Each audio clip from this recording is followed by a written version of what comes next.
Hi, I'm Lisa Rangel with Chameleon Resumes. We are the premier executive resume writing company, and today I'm going to talk to you about the biggest and worst mistake that I see job seekers make when they're conducting their job search.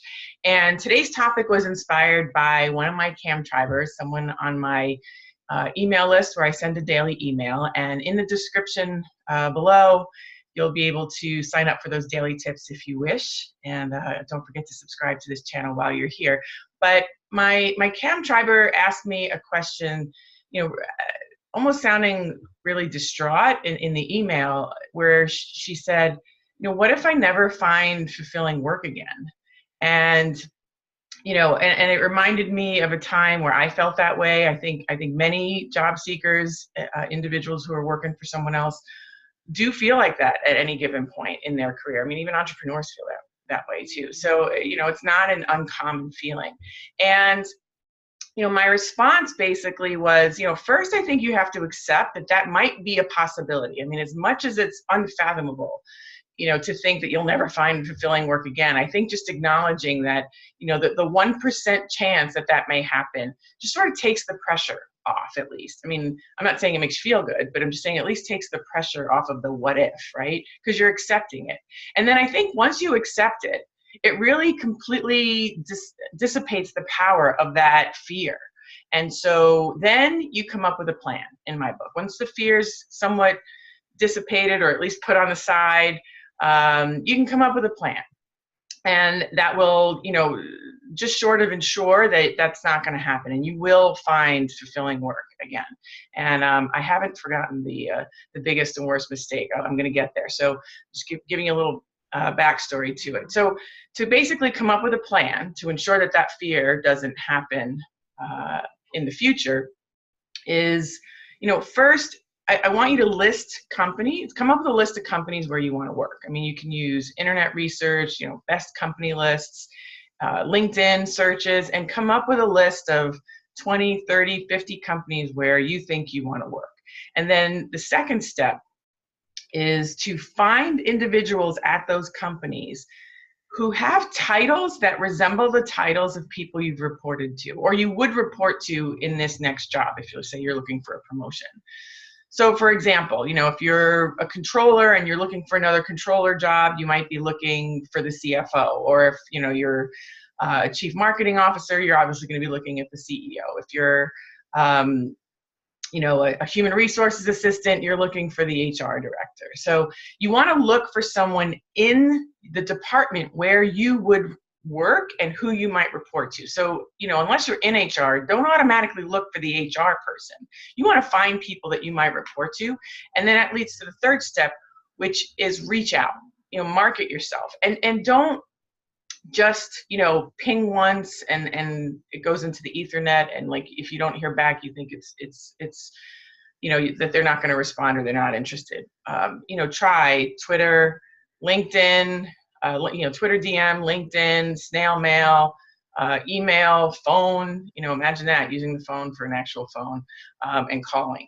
So this leads me to, now that you have your list and your plan and your acceptance, not necessarily in that order, this leads me to what I see to be the biggest and worst mistake that job seekers do when they're conducting their job search. They try reaching out, and if it doesn't elicit a response right away, or even at all, they just let it crush their heart, crush their soul, and they don't want to try again. And the expectation of, the first response has to work is such a wrong expectation of this process. I mean, it just really is. I mean, the job search essentially is a sales process. And what you are doing is selling yourself. Now, obviously, people doing a sales job search have a little bit of an advantage because they're used to selling. Whereas, the rest of us, or if we're not, these instinctive salespeople, we struggle. But, whether you're looking for a sales job or a non-sales job at any level, executive, professional, or staff level, this is a process. And, expecting a response from the first time, while it happens, don't get me wrong, setting that high of an expectation that the first response has to work and elicit a response and an interview and everything, just in my book sets you up to fail. And that is, to me, one of the biggest and worst mistakes that a job seeker can do for themselves in this process, is put so much expectation on that first reach out and not accept the fact that this is a process. And whether it takes 10 reach outs, 100 reach outs to people, I'm not necessarily talking about job board submissions because that's a whole other animal. But if you're reaching out to people, people people you don't know, you have to assume that you are going to need to do it more than once. If you're reaching out to 10 people that you're having a great day if 4 or 5 get back to you. If you're reaching out to 10 people you don't know, you're having an awesome day if 1 or 2 get back to you. So, in the direct response world, a successful direct response campaign is considered a successful direct response campaign has a 1% to 2% response rate.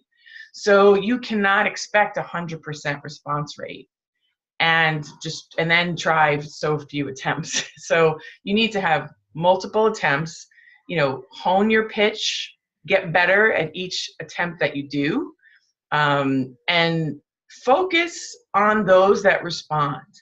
Focus on the 20 to 30 to 10%, depending on, again, whether you know them or you don't know them. The response rate will vary, but focus on the ones that respond. Don't focus on the ones that don't respond, because there will always be people who don't respond.